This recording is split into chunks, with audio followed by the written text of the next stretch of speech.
Welcome, everybody. I'm Joe from the Game House. Today we'll be doing a San Francisco 49ers 2025 NFL mock draft.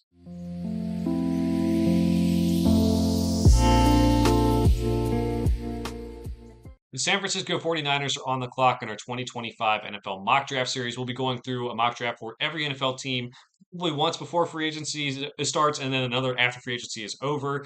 Uh, 49ers are on the clock at number 11. We'll be using the NFL mock draft database simulator to do this mock draft, as I like how it mixes all the draft boards from across the internet together to make their own draft board. And we will also be rejecting all trades to keep it as realistic as possible, but we will see some players fall that maybe you wouldn't normally see. So 49ers, disappointing season last year, some injuries, maybe some aging kind of piling up here for them. A lot of different directions they can go in this one. But I think I'm going to go with Mykel Williams for their first pick. They could go offensive line. Trent Williams is getting older, but I think a chance to get another edge rusher across from Bosa would be really good here. A guy, Mykel Williams, was kind of thought about maybe a possible first overall pick before the season started. Had some injury issues. Definitely has like the size and the athleticism to be a very good pass rusher at the next level, especially lining up across from Bosa.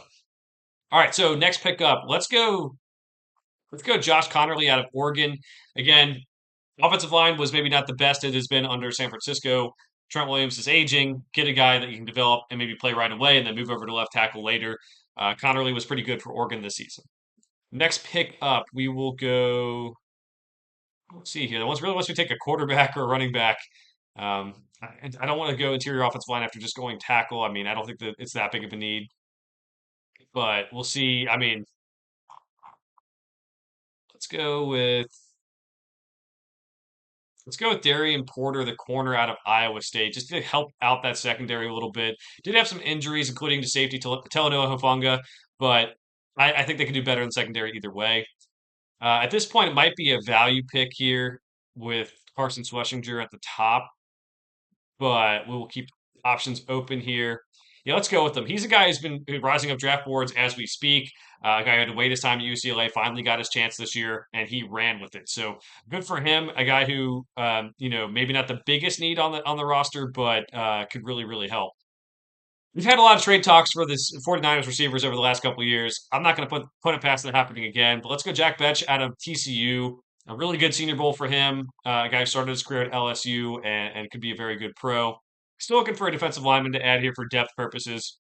Um, so we'll see what we can do if there's one who's like within range. I think Aeneas Peoples is probably a good pick there. I pick number 138. We also go back to back with pick 139. Um, let's go Dylan Sampson out of Tennessee. And it's a lot of it's just the running back injuries and having to have a lot of running backs for this system over the last several years. They found a lot of good guy players and diamonds in the rough like Elijah Mitchell. So get another one to kind of add to that rotation, just in case Christian McCaffrey doesn't hold up next season, which is a possibility for sure. At this point, let's get some interior offensive linemen in here. Let's get Seth McLaughlin, the interior offensive lineman for Ohio State. Started his career at Alabama. Pretty good center. I think he can develop. He got hurt this past year, so didn't get to play out his final season in college, but I think he could develop into a good pro. Next one up, let's go with Luke Lachey, the tight end out of Iowa. He can pair with his with his co-Iowa player, George Kittle at tight end, and maybe learn down the stretch. A guy who had a lot more hype earlier in his career than he does right now. And with the last pick, let's keep on changing up the positions here.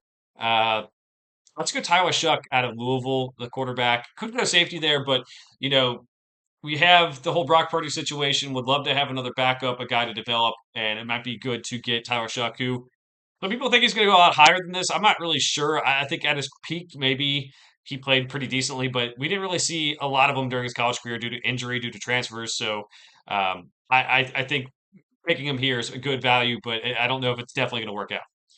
The last pick, let's go Kenny Gallup out of Howard, who guy has been uh, on the radar of a lot of people for a long time at Howard, been a really good playmaker for them. So we'll take him at the end of the draft and hope he can maybe work his way to the team on special teams. So to go back through this mock draft, at pick number 11, Mykel Williams, the edge out of Georgia, a very athletic player. Number 43, Josh Connerly, the offensive tackle out of Oregon. A guy who can maybe start right away if you need him to, or wait and develop behind Trent Williams. Darian Porter, the corner out of Iowa State. Clarkson Fletchinger, the linebacker out of UCLA, a guy who's been rising lately. Jack Betch, the wide receiver out of TCU, who had a really good Senior Bowl. Aeneas Peebles, the defensive lineman out of Virginia Tech. Dylan Sampson, the running back out of Tennessee, just for depth purposes, as they do go through a lot of running backs. Seth McLaughlin, the interior offensive lineman out of Ohio State. Luke Lachey, the tight end out of Iowa. Tyler Shuck, the quarterback out of Louisville. And then Kenny Gallup, the safety out of Howard. Let me know what you think of this mock draft down in the comments below. We'll be doing more for every NFL team before the 2025 NFL draft. For now, thanks for watching. We'll see you guys next time.